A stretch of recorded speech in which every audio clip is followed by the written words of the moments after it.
Welcome back, everybody. NW Outdoors. We are doing something again different today. So it is an outdoor channel. I do a lot of bow hunting, and today we are out at the land and kind of in a gully right now. You can't see the land very well, but this year they planted soybeans, which isn't ideal, but so far we've walked down the edge. The truck is back that way. We walked down the edge. We're right here. We are going to get ourselves a grapevine. I'm not sure if it's a grapevine, but some sort of vine. Drop a comment below if you guys know what type of vine this is, but I'm looking for about 3/4 inch diameter, about 5-6 feet long, and that is going to be my mock scrape that we're going to make today. So we're going to go ahead and get this cut down. We're going to get over to the spot and we're going to make a mock scrape and put a camera up. And that's going to be our preparation for the summer. Maybe cut a shooting lane or two, so stay tuned, should be fun. I'm going to drop a few clips from last season. I didn't really make much of a video last year, so I'll drop a few clips in this video so you guys can kind of see, and some action shots. I had a really cool encounter with a big buck. I'll drop that in there for you. I called him in with a grunt tube and he made a scrape right by me. It's pretty cool footage, so thanks again, guys. Stay tuned. Let's go. What a night. Yes.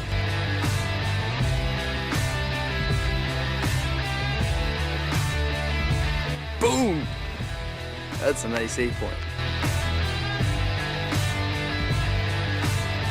Holy baloney.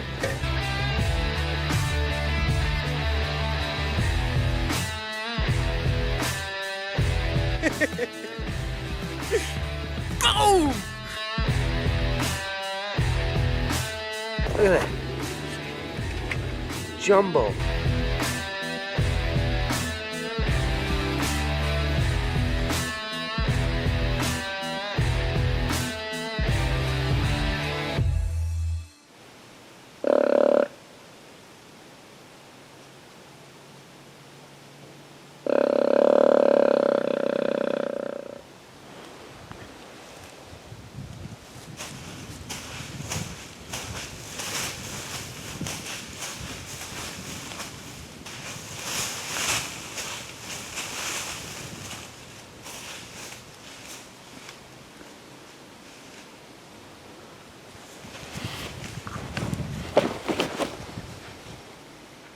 Had a really nice, probably 3 or 4-year-old, about 30 yards this morning, skate me in the corn, and I snore-wheezed, and he came back about 5 yards, making a mock scrape and hitting the tree, and I just couldn't get a shot. He was in some thick stuff, and then he ended up working off.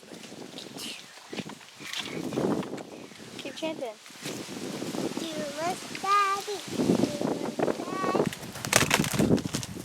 What are you doing? Berry. Don't eat the berry. No. We don't ever eat berries. No. Unless you ask Daddy first. Dada! I find a berry! Okay, put it down, put it down, put it down, put it down. I like berries. So tilt? Berry. This deer eating the bean tops off. That's cool.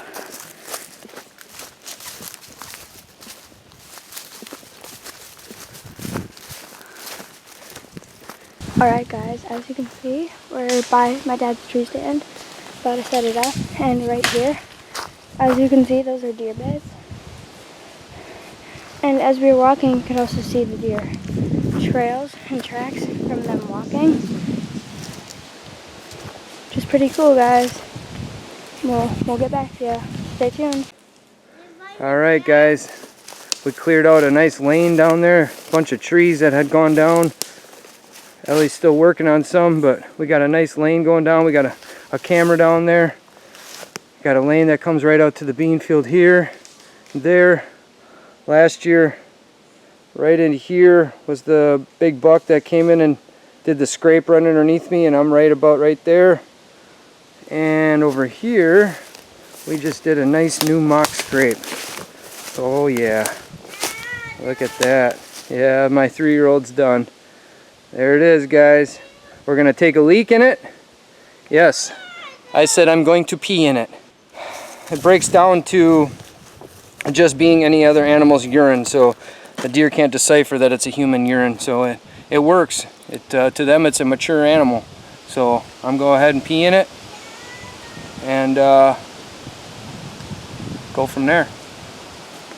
Let's go. Morning, guys. Well, as you can see, I took a shot.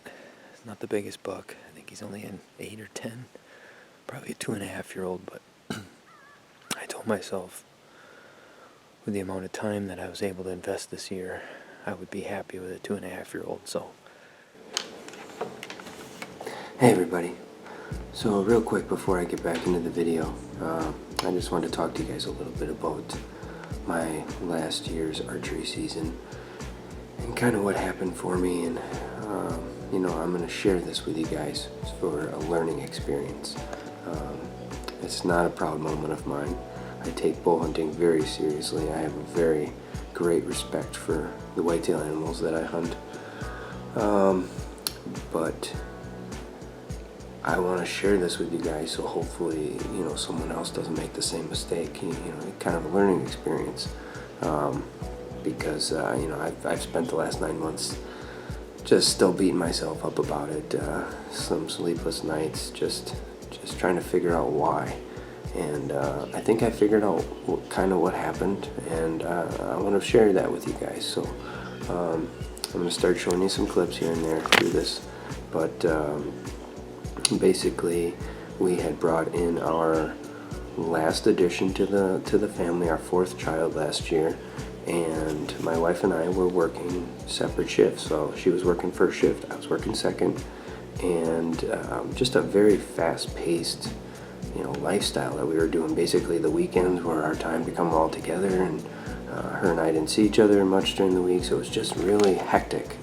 And I brought that with me to the woods, and I missed out on a couple of opportunities early in the season on some does, clean misses, but just kind of dumbfounded on my shooting. I didn't know what was going on, and I had worked so hard up until that point with my shooting, and I was very proud of my shooting.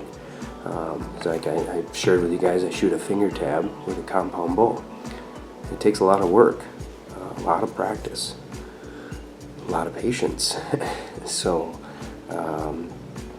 with that being said, you know, I carried this fast-paced, this hectic, this rushing mentality in the woods, and it really caused me to struggle. So the third shot I made was this shot on this buck, and I just really disappointed in myself. So it's all about the high percentage shot, right? So you want to make sure that deer is broadside, is you know, just a high percentage opportunity at killing him. And in this case, I did not do that. I didn't wait. I was rushing, and I even rushed my shot. I pulled back, and I was released within seconds. So I ended up getting a dog. I gave the deer all of 6 hours. Got the dog. We did our best, and basically the dog tracker, after about an hour and a half, said, you know, there was nothing really else to follow on. So his dog just kept coming back to the start and didn't show him signs that, you know, the deer was dead. He thought the deer was still alive, which kind of even made my heart sink more, you know, having an arrow sticking in him like that. So, you know, like I said, guys, I take bow hunting very seriously, and you know, this channel that I've created is kind of derived from my filming of myself in the tree stand. That's what started all this passion for me, is my bow hunting and the respect I have for these animals, and that I've gained the respect over the years. I've been successful. I'm not bragging. It's been a lot of work. Do a lot by myself. You know, back a smidge. It's high. It's stuck in them, just not the way I like. So I'm nervous about it.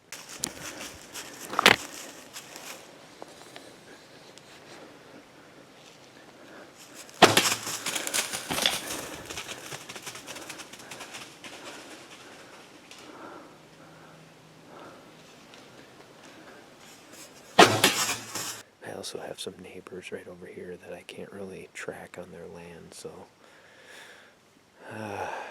wish me luck, guys. What a morning. I've been covered up with deer. I haven't been able to do an interview. It's Saturday, November 4th. I literally was covered up with 2 bucks this morning. I did a little doe bleat, and they came right in. I got snort wheeze on film, my first one I've ever heard in the woods. Hopefully I can catch that and you guys can hear that. But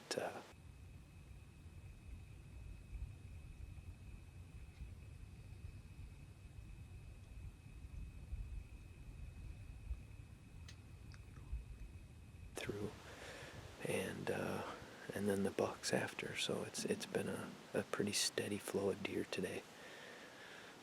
I think it's official to say they broke off their first hot doe and are looking. So 4 different bucks cruising today. That's awesome.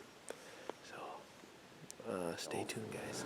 With this lease that I have, it's in O'Connell Falls, and I've had it going on 11 years this year. I've had this property, this piece. It's about 160 acres with about 30 acres of huntable woods along the edges that I hunt, and there's a bow hunter in every corner that I challenge with. So yeah, I just wanted to add to that, guys. Stay tuned. I appreciate you guys following along, and I hope you liked the clip. Bye.